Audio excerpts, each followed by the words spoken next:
Greatness is a quality which cannot be instilled in an aircraft on the drawing board or the assembly line. A great aircraft must have that touch of genius which transcends the good, and above all, it must have luck. The luck to be in the right place at the right time. It must have flying qualities above the average, reliability, ruggedness and fighting ability, and in the final analysis it needs the skilled touch of cruise to which it has endeared itself. The Avro Lancaster has all of these things and many more.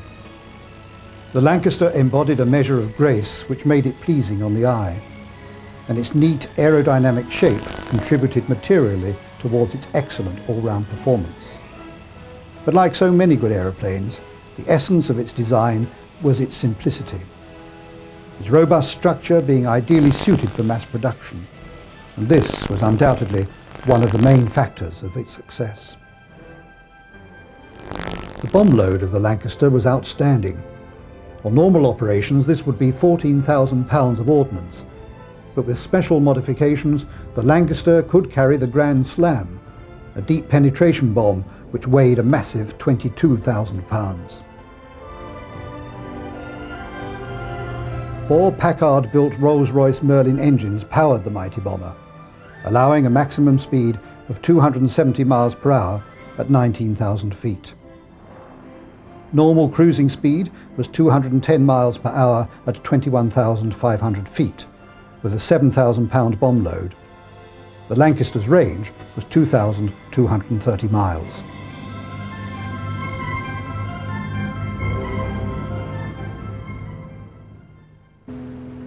Bomber Command's Sir Arthur Harris commended the Lancaster when he stated that they were the finest bombers of the war. Its efficiency was almost incredible, both in performance and in the way it could be saddled with ever-increasing loads without breaking the camel's back. The Lancaster far surpassed all other types of heavy bomber.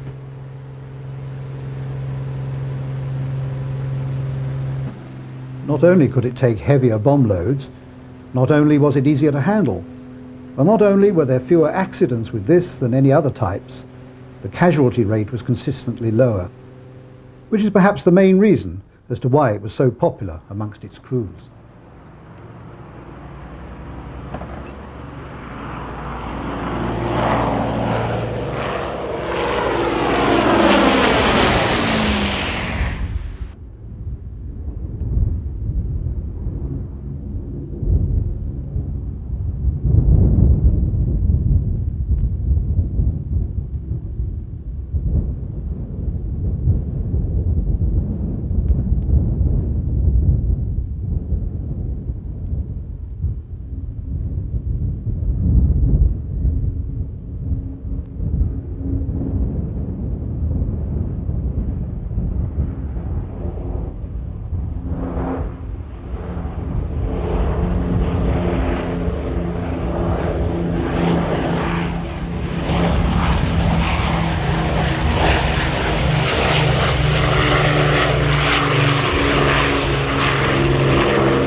When in the summer of 1936 the Bristol Blenheim made its debut, it was immediately hailed as a major step forward in combat aircraft design, which placed the British aircraft industry in the forefront of fast day bomber development. It was the first modern all-metal cantilever monoplane of stressed skin construction to be placed in production for the Royal Air Force, and as such it denoted the beginning of a new era in the equipment of that air arm. The emergence of the Blenheim represented a tremendous technical advance over the aircraft which it was destined to supersede, and was the first monoplane which was to mark the end of the fighting biplane era.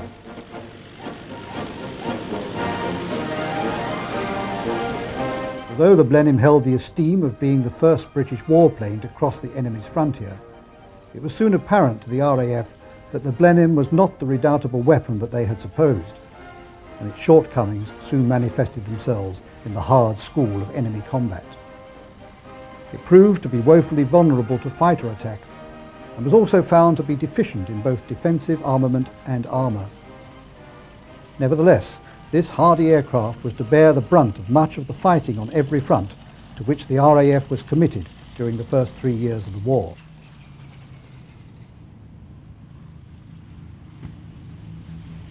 The Blenheim was fitted with 5 303 Browning machine guns and capable of carrying a 1,000-pound bomb load. It was powered by 2 Bristol Mercury 9-cylinder air-cooled radial engines, which gave it a top speed of 266 miles per hour at 11,800 feet. Maximum range was 1,460 miles at 27,000 feet, flying at 170 miles per hour with a normal cruising speed of 198 miles per hour.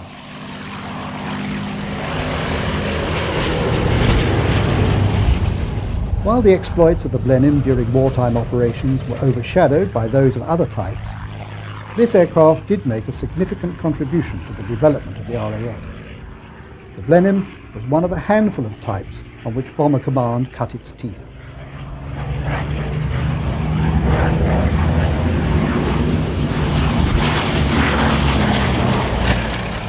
It was both praised and abused, lauded and vilified, but it was all that was available. However divergent were views of its effectiveness as a weapon, it is fully deserving of a place among the truly historic aircraft of the Second World War.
Many of the world's greatest combat aircraft have been born not as a result of some officially inspired specification, but because of the unshakable conviction of one man or a group of individuals in a revolutionary idea. Credit for the Mosquito formula, that of a bomber relying for its defence on its ability to outrun any intercepting fighter, went to the de Havilland Company alone. It was their belief in the rightness of this design which, more than any other factor, gave the Royal Air Force one of the most potent weapons of the Second World War.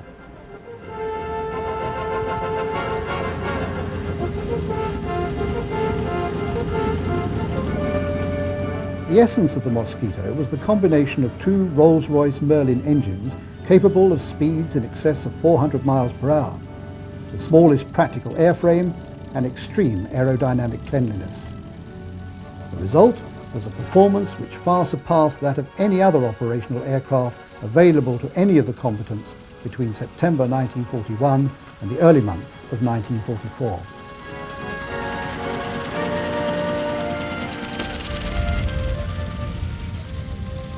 As a bomber of wooden construction, the Mosquito was unique. In its many forms and types, it was outstandingly eminent, and it possessed that highly desirable but all too rare ability to make its pilot feel part and parcel of his aircraft.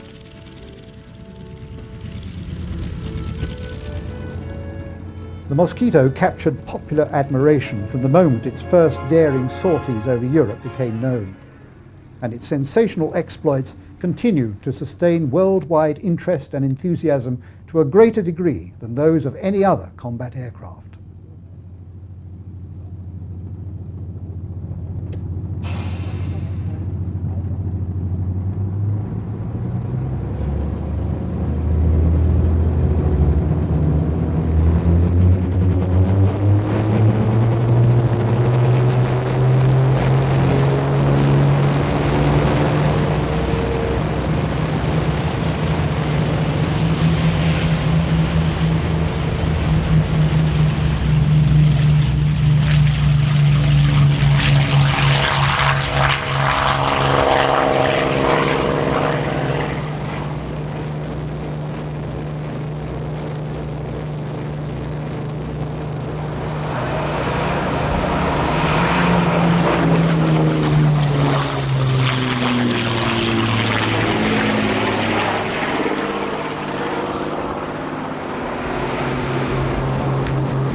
two legendary aircraft of World War II were to form an immortal partnership with the Royal Air Force.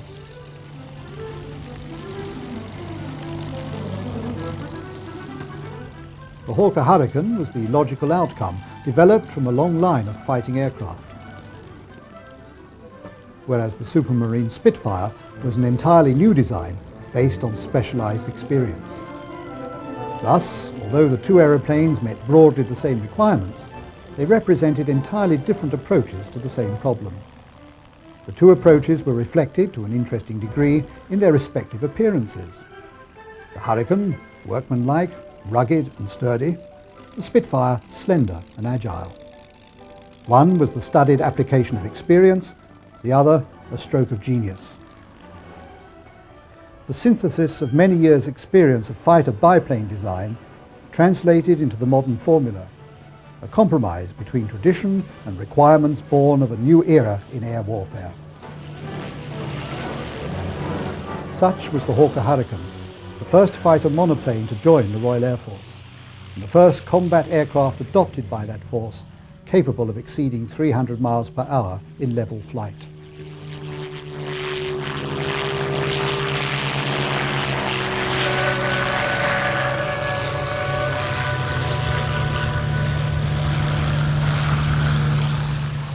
The Supermarine Spitfire was much more than just a highly successful fighter. It was the material symbol of final victory to the British people in their darkest hour, and it was one of the only fighters of the Second World War to achieve a truly legendary status. The Hurricane shouldered the lion's share of Britain's defence during the Battle of Britain, and along with the Spitfire was largely responsible for the successful outcome of this conflict for the defending forces.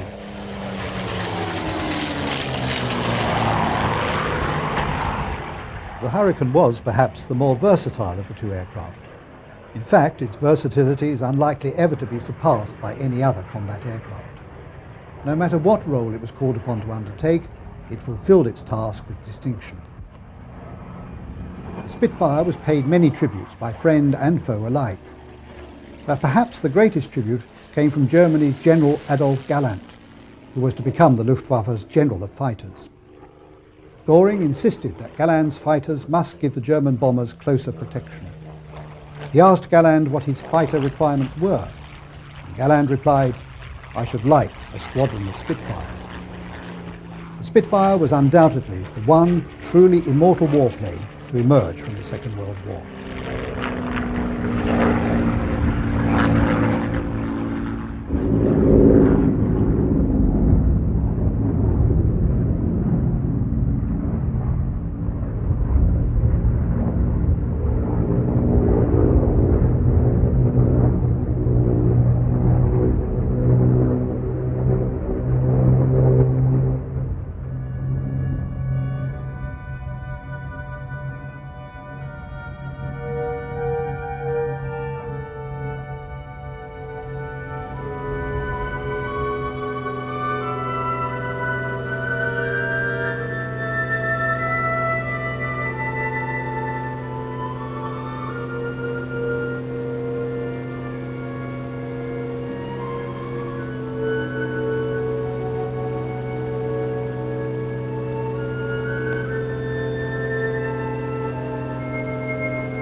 unquestionably the finest of all American wartime fighters, and ranking in merit with the best of any combatant, the North American P-51 Mustang was an inspired design, evolved almost by accident. It outperformed all other US Army Air Force types in speed, range and manoeuvrability.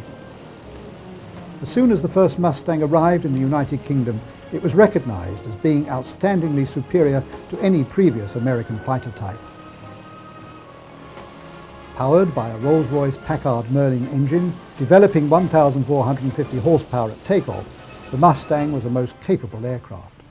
It could climb at a rate of 3,475 feet per minute up to a service ceiling of 40,000 feet.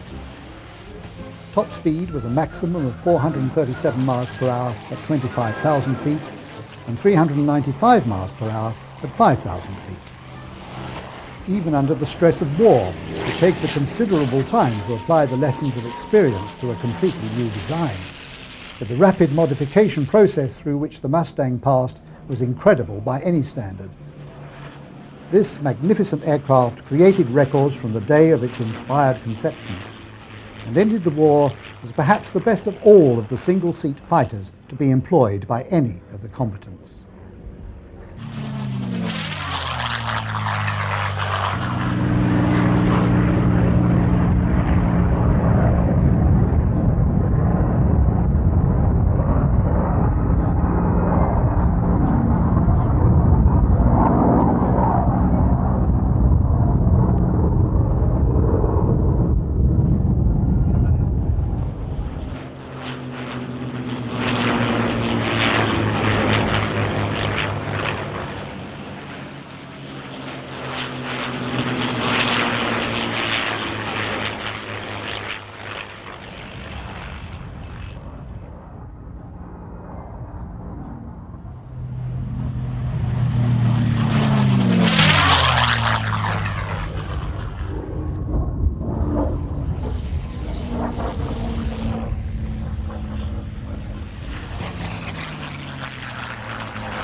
Grumman Hellcat was unquestionably the most important Allied shipboard fighter of the Second World War, and to this aircraft went more than to any other the distinction of turning the tide in the air war over the Pacific.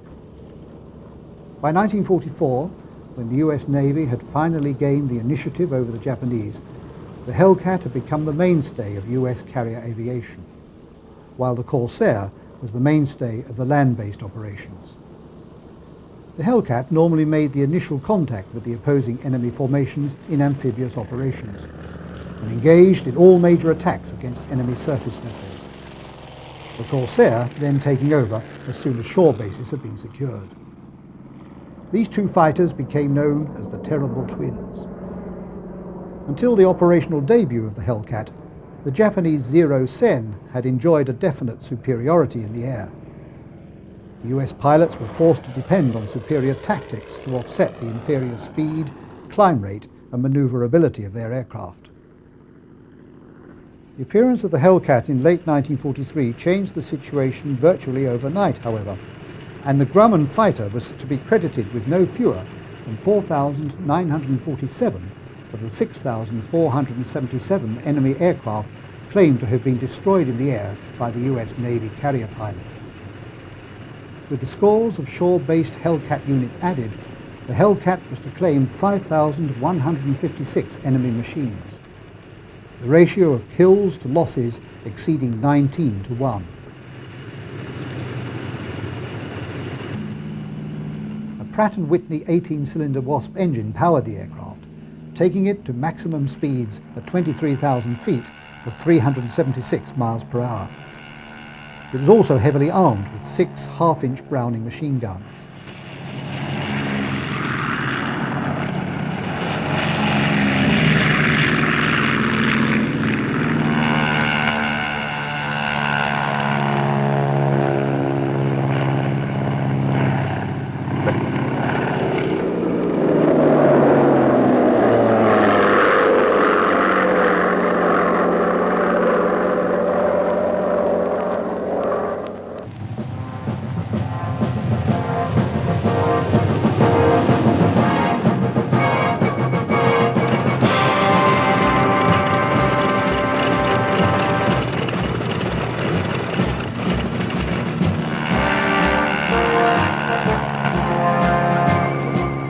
The highlight of the Hellcat's career had been the Battle of the Philippine Sea, when they completely smashed the Japanese attack on the first day of battle, accounting for over 300 of the enemy aircraft lost in that one day alone.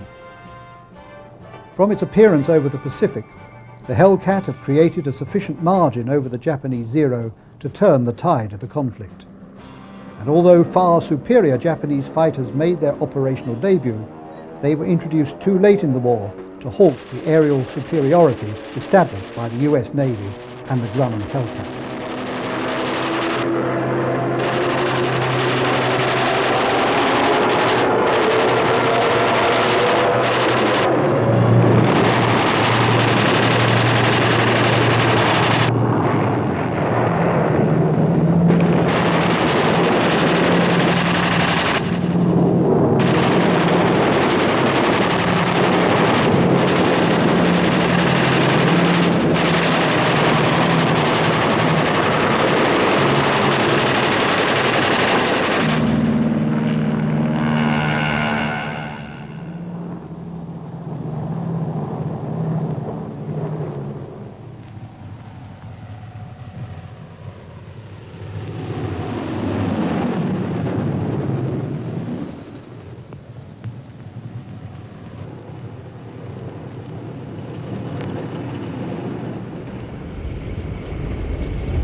Sweetheart of Okinawa to the US Marine Corps, whistling death to the Japanese, and bent winged bird to the American ground forces that sheltered under the massive umbrella of ordnance which it delivered in the Pacific. The Corsair was universally acknowledged to be the finest naval fighter of the war. Many people, particularly its pilots, went further and claimed it to be the best single-seat fighter to emerge from that conflict.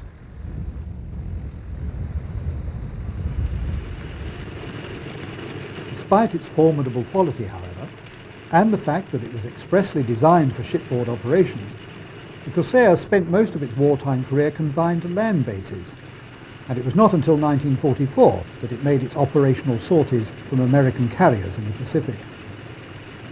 But the same problems, which kept it from the US Navy's carrier decks for 2 years after its introduction to operational service, provided it with the opportunity to prove its superiority at the eager and capable hands of the US Marine Corps pilots.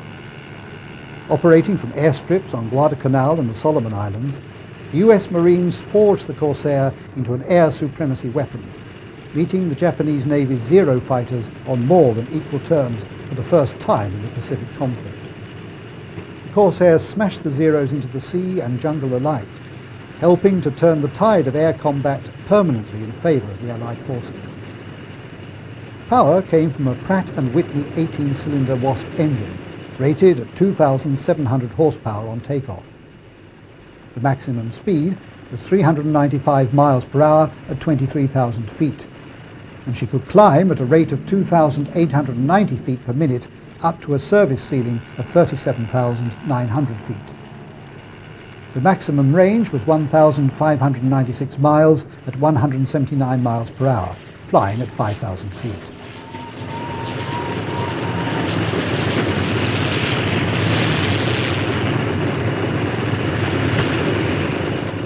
Such were the qualities of this outstanding fighter that it was to gain the distinction of being the last air-screw-driven fighter built in the United States, having outlived all of its contemporaries, both land and carrier-based.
TBM Avenger was introduced onto the US Navy carrier decks in 1942 as a replacement for the Devastator. Used by the US Navy and the Royal Navy alike, the Avenger proved to be a robust aircraft, well able to take care of itself in the air. During its early period, the US Navy unfortunately lost many of the Avenger crews, but once they'd adapted to this large machine, and once they had adapted and evolved techniques to bring out the aircraft's advantages, the Avenger became the scourge of the Japanese shipping. President George Bush flew an Avenger in his wartime career as a US Navy pilot in the Pacific. In fact, he was shot down in an Avenger during combat against the Japanese.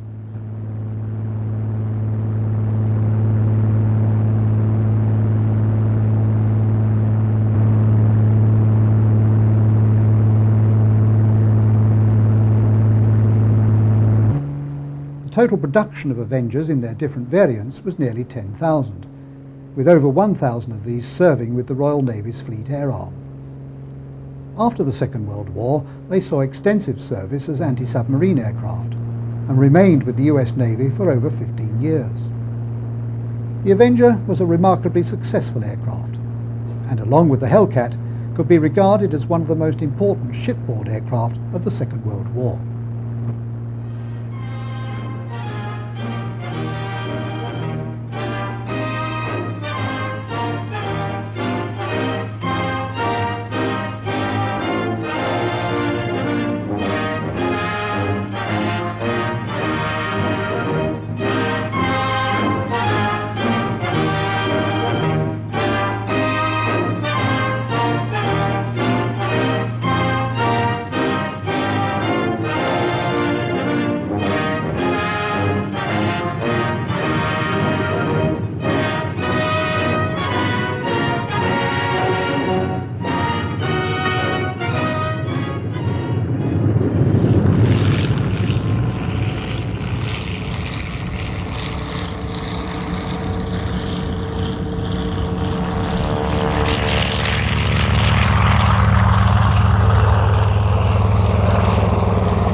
Few other aircraft of the Second World War gained the universal affection of their aircrew over so long an operational period as did the Boeing B-17 Fortress.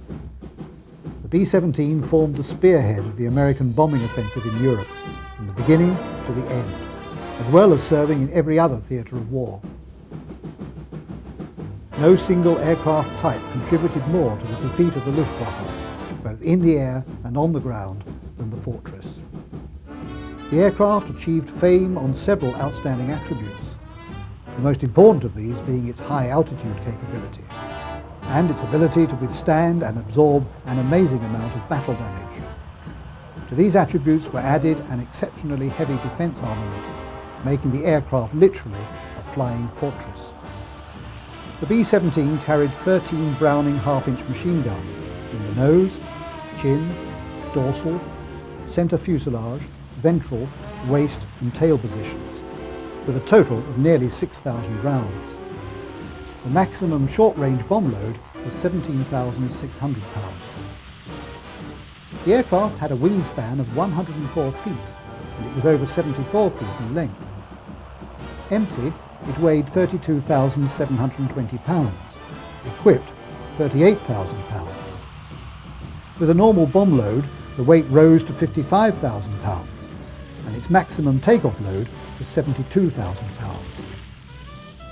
Power came from 4 Wright Cyclone 9-cylinder radial engines with General Electric turbochargers, each delivering 1,200 horsepower at takeoff and 1,380 horsepower under emergency war conditions at 27,000 feet. At 30,000 feet, the B-17 could reach 300 miles per hour. At 25,000 feet, it was slightly less, at 260 miles per hour. She could climb, at 900 feet per minute, up to a ceiling of 35,000 feet, with a range, when loaded, of over 1,800 miles. During World War II, the fortress dropped no less than 640,000 tons of bombs on European targets alone, and according to existing records, destroyed 23 enemy aircraft for every 1,000 sorties, a formidable achievement. By its almost unrivaled period of frontline service, the fortress proved itself one of the classic bomber designs of all time. Its performance proved a triumphant vindication of the principles of air strategy and bomber design established by a few far-sighted airmen and engineers in the USA. A strategy which proved itself despite political argument and desperate enemy opposition.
By comparison with the Fortress, the Liberator was an ugly duckling, with its deep-sided slab-like fuselage and immense barn door vertical tail surfaces, features which are hardly indicative of an agile flying machine. But one of the prime virtues of the Liberator, and one that invariably hallmarks a great warplane, was its versatility. In addition to strategic bombing, it was used with equal facility for maritime reconnaissance and anti-submarine operations, passenger and freight transportation, as a flying tanker, and also for photographic reconnaissance, as well as many other duties. In addition to strategic bombing, it was used with equal facility for maritime reconnaissance and anti-submarine operations, passenger and freight transportation, as a flying tanker, and also for photographic reconnaissance, as well as many other duties. It was this quality which largely contributed to the extraordinary total of 18,188 Liberators constructed for the United States Army Air Force during the war.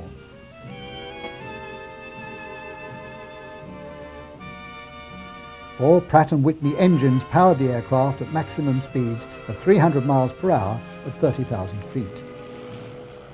She carried 10 Browning half-inch machine guns in the nose, upper ventral, ball and tail turrets, with a total of 4,716 rounds. The maximum short-range bomb load was 12,800 pounds, and the normal bombing load on longer sorties was 5,000 pounds. Apart from its unchallenged production record, the Liberator earned for itself a permanent place in aviation history for its remarkable record of achievement. Whether the load to be delivered happened to be bombs, depth charges, fuel, freight, troops or VIPs, the Liberator established a reputation second to none for doing almost any job, anywhere.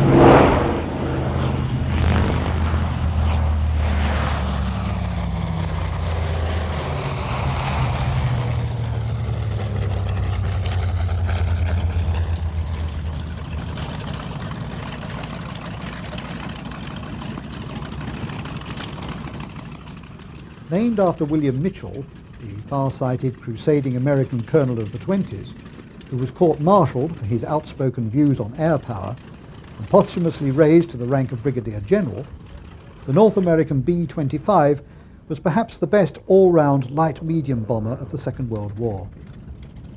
Operationally efficient, this docile, adaptable machine had an excellent all-round performance, with particularly good handling characteristics, and it was one of the most popular of combat aircraft among all of the Allied air crews. Had the Mitchell never attacked another objective, it would have ranked among the truly historic aircraft of the war for its fantastic attack against Tokyo in 1942, when it actually operated off the flight deck of the carrier USS Hornet. She carried a total of 13 half-inch Browning machine guns in the nose, waist, upper turret and tail, with a total of 5,000 rounds. The ground attack version carried an extra 5 guns in the nose section. The maximum short-range bomb load was 4,000 pounds, but normally it was operated with a 3,000 pound load. The aircraft was powered by 2 Wright Cyclone 14-cylinder radial engines with 2-speed superchargers, each developing 1,850 horsepower on takeoff and 1,700 horsepower at normal sea level rating. The maximum speed was 275 miles per hour at 15,000 feet, with a normal operating speed of 200 miles per hour. She could climb at a rate of 1,110 feet per minute up to a service ceiling of 25,000 feet. The range was 1,275 miles. One of the select band of Allied aircraft that could claim to have been engaged on every major battlefront of the Second World War, the Mitchell built up an unrivaled tradition of service.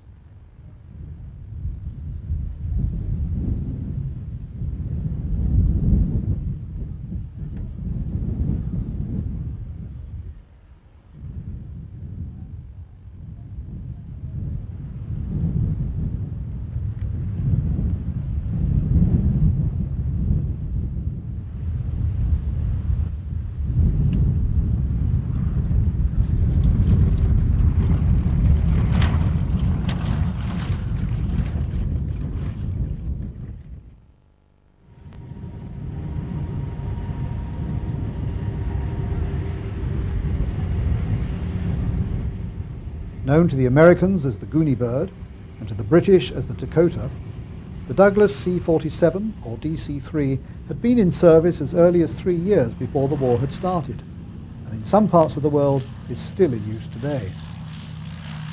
Perhaps the aircraft is best summed up by one pilot who wrote during World War II, "The Goonie Bird protested. She rattled, she rolled, she leaked oil, she ran hot, she ran cold, she ran rough. On hot days it staggered along and scared you half to death, its wings flexing and twisting in a horrifying manner. It sank back to earth with a sigh of relief, but she flew and flew and flew." The DC-3 carried anything that could be fitted into them, and much more that could not, such as wings for other aircraft, which were strapped to the belly. Originally designed as an airliner, the airline pilots taught the US Army how to fly them. And during the war, it used to be said that in return, the Army showed the airline pilots how to overload them. Even fully loaded, the aircraft could climb on one engine.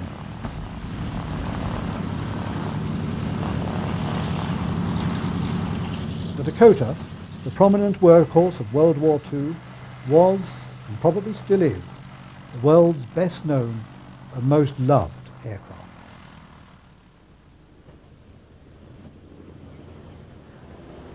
Ladies and gentlemen, the runway exec is on the departure.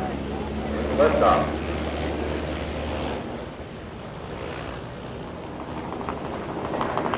Randy Beasley is the pilot from the runway executive from South Florida. The idea behind the floats for the DC-3 was to go down in New Guinea and land in the islands down the South Pacific and drop troops off during the war.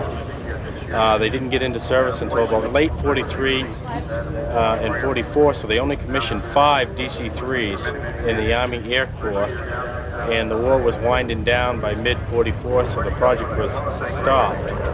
It gets off real well. It's a nice float plane.